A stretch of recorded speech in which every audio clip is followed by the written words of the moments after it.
how are you? Today I brought an amazing recipe for your breakfast, afternoon snack, or a delicious dessert. This recipe of mine has no sugar, no type of flour to give it consistency, no gluten. You're going to love it. The flavor is fantastic and it's very easy to make, rich in protein, low in carbohydrates.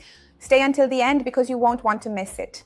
If you love easy, quick, and healthy recipes, you're going to love the channel.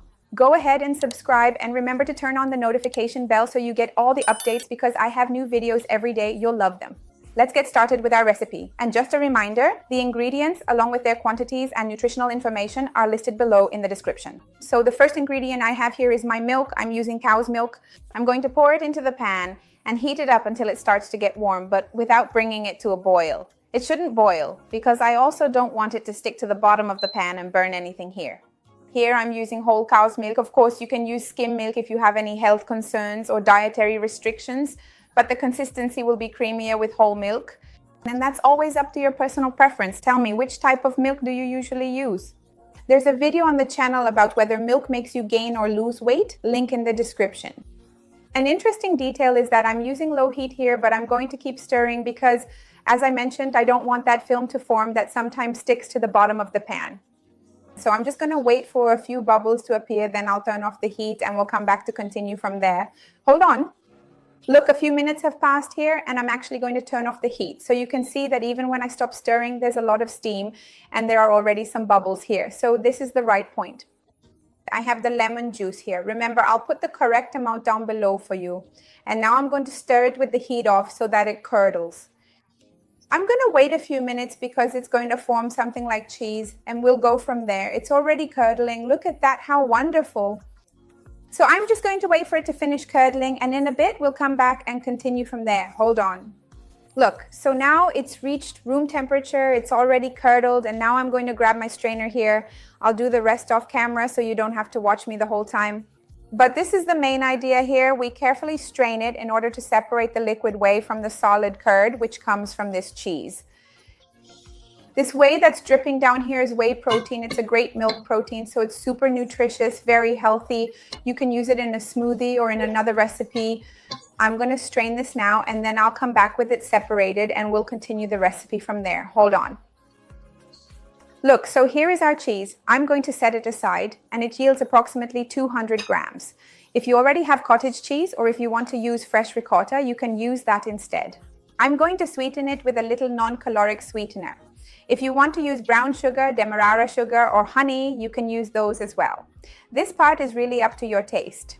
This here is instant coffee, which I'll also add little by little. Just remember that if you use brown sugar, demerara sugar, or honey, it will change the nutritional information. It will have more calories and more carbohydrates.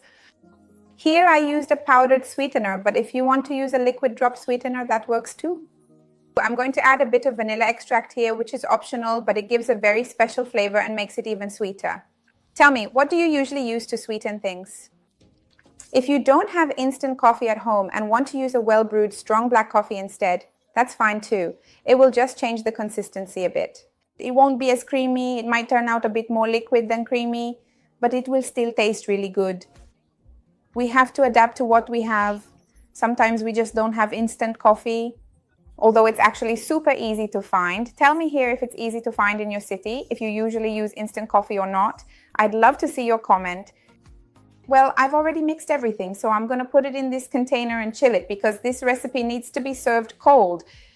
I'll be back in a bit to show you the consistency and to try it. Hold on, I'll be right back.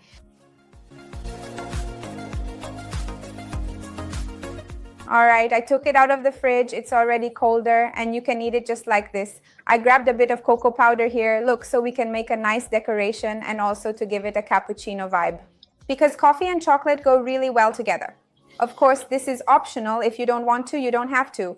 Let me know here if you want to add some decoration like this or not.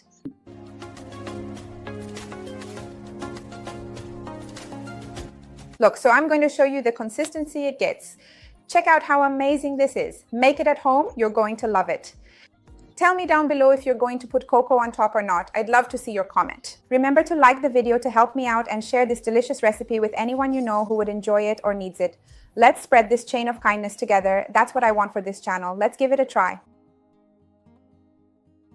Mmm.